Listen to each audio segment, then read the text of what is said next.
We're just waiting for the contracts to be let to flood into Pakistan. Now, how can we look at this, though? Because obviously at this point the U.S. wouldn't send troops into Pakistan, but is this an excuse of working around that by sending these private military contractors in instead?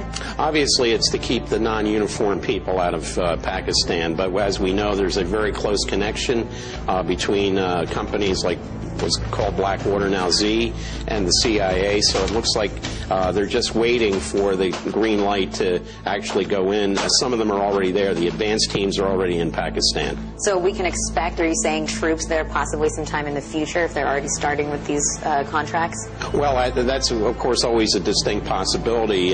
Some of these private military contractors kind of are in the gray area. Some are actual military reservists who work for these companies full-time. So where you draw the line between the private contractors and the military reservists, that's a very fine line, very blurry line, in fact. Definitely. Well, thank you for joining us today, Wayne, and for now we'll throw it back over to you in Moscow. All right, Alyona, thank you very much indeed. Alyona Minkowski talking to Wayne Madsen. Well, clearly the simple answer is that they're there to pursue U.S. interests without the U.S. government being directly involved. What operations they are carrying out, of course, will obviously be secret, but I'm sure their purpose is to support U.S. policy both with regard to Afghanistan and Pakistan, and to, for example, I don't know particular cases, but to recruit and to undertake selective assassinations and so on. That's what they do. You said some controversial remarks a few weeks ago. I want to give our viewers some background, and then we'll discuss. Listen to this.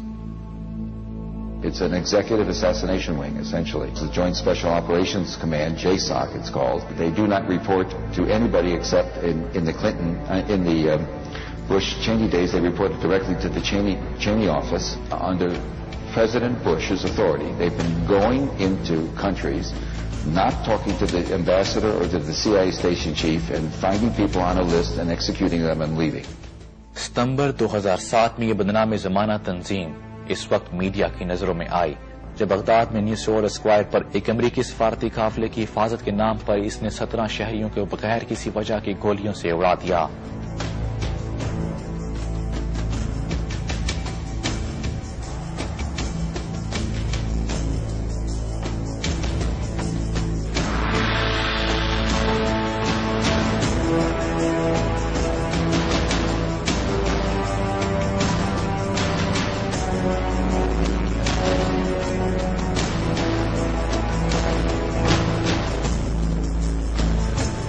D P اے نے اپنی report میں یہ بھی دعویٰ کیا ہے کہ black water نے پاکستان سے بھی بھرتیاں کی ہیں.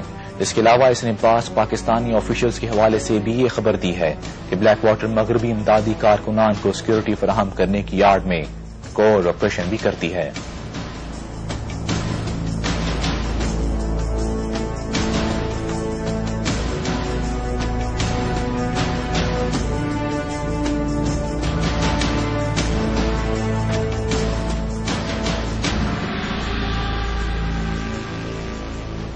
واضح رہے اب یہ تنظیم پشاور کے اسلام آباد میں بھی ایک نئے نام زی ورلڈ وائڈ سے چھپ کر کام کر رہی ہے. اس حوالے سے جب امریکی سفارت خانے کے ترجمان رچرڈ بلیو سینی لائر سے سوال کیا گیا تو انہوں نے کہا کہ ہم سیکورٹی معاملات پر بات نہیں کرتے. ناظرین آپ کو بتاتے چلیں کہ اس تنظیم کے بانی ایرک پرنس اپنے آپ کو ایسی صلیبی جنگجو تصور کرتا ہے جسے دنیا سے مسلمانوں اور اسلام کو مٹانے کی ذمہ داری تفویض کی ہوئی ہے. دراصل اسلام اور پاکستان دشمن قوتیں پشاور والا کھیل تمام پاکستان میں کھیلنا چاہتی ہیں. اس لیے پاکستانی طالبان کے نام سے جال بچھا دیا تاکہ پاک فوج کو ان سے الجھا دیا جائے. آج کے سلیپی ڈیوائڈ اینڈ رول کی سابقہ پالیسیوں کو ہی پھیلا کر پاکستان کے گرد حصار بندی کرنا چاہتے ہیں. ایک طرف پاکستان کو غیر مستحکم اور توڑنے کی کوشش میں صوبہ سرحد یعنی فاٹا کے علاقے میں نام نہاد تحریک طالبان کا جال بچھایا گیا تو دوسری طرف امریکی سرکاری ویب سائٹ پر صوبہ بلوچستان کو الگ ملک ظاہر کیا گیا. واضح رہے کہ گزشتہ روز امریکہ کی سرکاری website U S citizenship and immigration services پر امیگریشن کے بارے میں ایک فارم جاری ہوا ہے جس میں بلوچستان کو ایک الگ ملک کے طور پر ظاہر کیا گیا. یاد رہے کہ اس سے پہلے امریکی مسلح افواج کے جریدے AFJ آرم فورس جرنل نے سرحد کو افغانستان میں شامل کر کے نقشہ جاری کیا تھا اور بلوچستان کو آزاد ملک یعنی فری بلوچستان دکھایا گیا، اور اب امریکی امیگریشن ڈپارٹمنٹ نے یہ فارم جاری کیا ہے۔ یہ بھی یاد رہے کہ 90 کی دہائی میں امریکہ کی ڈاک کی کمپنی نے سابقہ یوگوسلاویہ کے بھیجے گئے خطوط یہ کہہ کر لینے سے انکار کر دیا کہ ان خطوط کے پتے میں یا تو ملک سربیا کا نام لکھا جائے یا پھر مونٹیگیرو کا۔ امریکی آرم فورس جرنل میں ایک مضمون شائع ہوا جس میں یہ کہا گیا کہ مستقبل میں عالمی سرحدیں تبدیل کر دی جائیں گی کیونکہ بعض علاقوں کی سرحدیں غیر فطری ہیں۔ ان ممالک میں مشرق وسطی، افغانستان اور پاکستان کا خاص طور پر ذکر کیا گیا، اور یہ کہا گیا کہ پاکستان ایک غیر فطری ریاست ہے، اس کی سرحدیں تبدیل ہونی چاہیے۔ مستقبل کے نقشے کے مطابق سرحدوں میں تبدیلی کے بعد پاکستان کی جو شکل سامنے آئے گی وہ کم و بیش یہ ہوگی کہ صوبہ سرحد اور افغانستان کے قبائلی علاقے ایک ہو جائیں گے، اور نئے پاکستان کا جو فطری وجود سامنے آئے گا وہ دریائے سندھ کے مشرقی علاقوں پر مشتمل ہوگا، اور اس میں کراچی کی ساحلی پٹی بھی شامل ہوگی۔ مضمون میں یہ بھی بتایا گیا کہ جب سرحدیں تبدیل ہوں گی تو بلوچستان الگ ملک ہوگا جسے آزاد بلوچستان کا نام دیا گیا ہے۔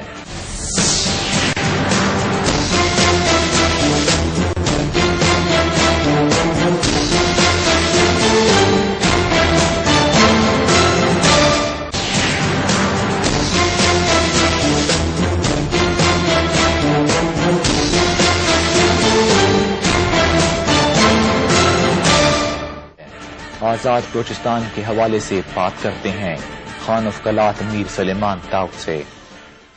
قوم نے یہ ڈیسائیڈ کیا ہے ابھی زیادہ جو ہے غلامی جو ہے آپ کے پنجاب اور پنجاب کے اسٹیبلشمنٹ کی نہیں رہے گی، ان کے ماتحت اور نہیں رہ سکتے، کیونکہ وہ پچھلے 63 سال سے انہوں نے جو ایک ظلم کا بازار گرم کیا ہوا ہے اور ایک زور زبردستی کا سلسلہ شروع کیا ہوا ہے۔ تو جب ایک مخلوق نہیں رہنا چاہتی ہے تو یہ تو وہ قوم کا ڈیسیجن ہے نا، آگے باہر سے کوئی ہو یا نہ ہو وہ تو اتنا امپورٹنٹ نہیں ہے۔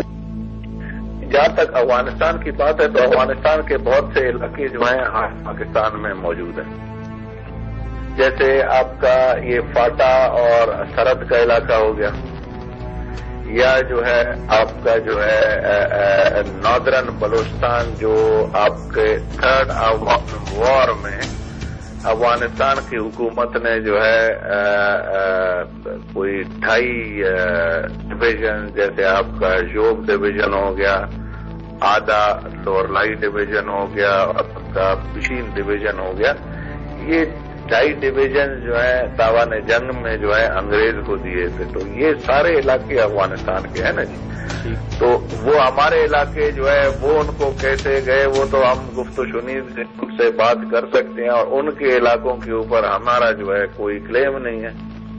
محمود خان اچکزئی نے کہا کہ جی ہمیں جو ہے ہمیں ہمارا حق بلوچستان میں نہیں مل رہا ہے اور ہم چاہتے ہیں صوبہ پختونخوا بنائیں یا لیٹ سے سرحد کی جو حکومت ہے جو پختونخوا ہے اس میں شامل ہو جائیں، تو ہمیں تو پشتونوں کے لینڈ پہ تو کوئی کلیم ہے ہی نہیں کہ وہ اگر ہمارے ساتھ رہنا چاہتے ہیں تو بھی رہ سکتے ہیں، اور جو ان کے وسائل ہیں اسی کے مطابق جو ہے ان کو ان کا حق دیا جائے گا نا۔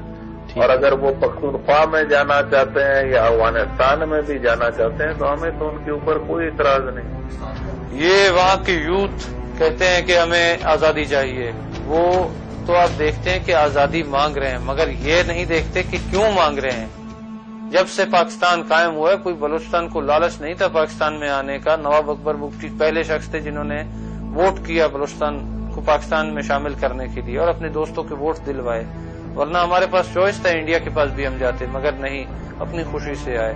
تو ہمیں یہ سمجھ نہیں آتی کہ تب سے لے کر آج تک ہمیں دبایا جا رہا ہے، کس وجہ سے؟ ہم نہ ان سے کمزور ہیں کہ یہ ہمیں دبا سکتے ہیں۔ اور اب یہ بات کر رہے ہیں کہ یونائیٹڈ نیشنز میں جا کے ہم بلوچستان کی بات کریں گے۔ یہ جو کچھ آرگومنٹ بلڈ کر رہے ہیں ان ریالٹی حقیقت کے حوالے سے اس کے کوئی نہ گراؤنڈ ہے نہ کوئی بیسس ہے، یہ ساری ان خرافات۔ یہ ویسے ہی بات ہے کہ انسان یہ اعتراض کرے کہ مسلمان عوام یہ کیس فائل کر دیں اسپین کی حکومت پہ کہ ہم نے 800 سال حکومت کی تھی لہذا اسپین ہمیں دیا جائے۔ گراؤنڈ ریالٹیز تبدیل ہو جاتی ہیں۔ وی لاسٹ دی وار۔